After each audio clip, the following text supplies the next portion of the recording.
Колеги, днес ще ви представя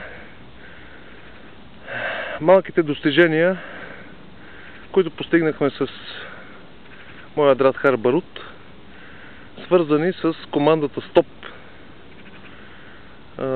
Желателно е, действително, най-вече да се използва при излитането на дивеча, но тъй като в момента нямаме подходяща птица, ще ви представя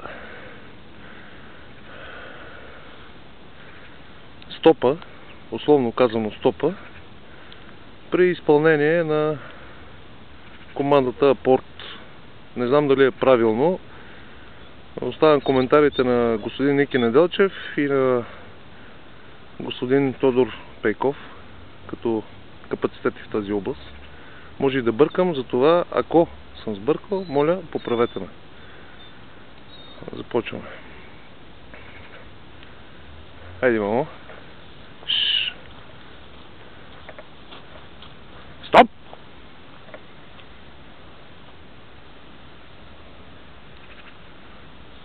Стоп! Стоп!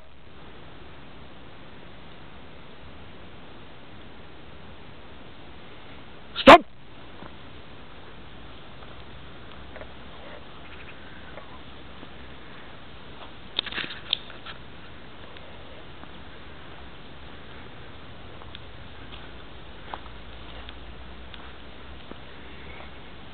Дай.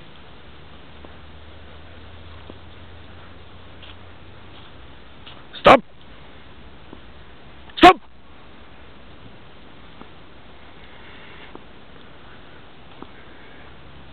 Дай.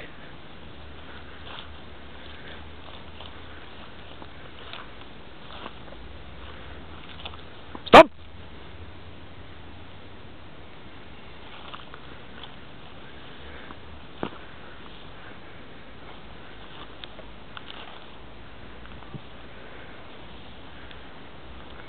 Дай.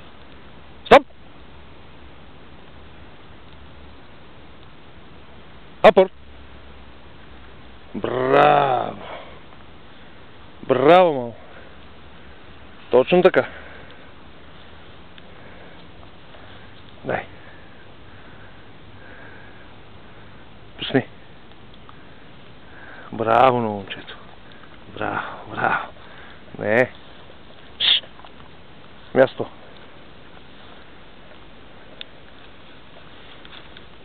Това е, колеги. Още има какво да се желае, разбира се. В следващите дни, след тренировките, които ще направим, надявам се да ви покажем и качествено изпълнение на тази команда. Ще се постарая това да бъде с фазан, така че до скоро виждане. Наслука!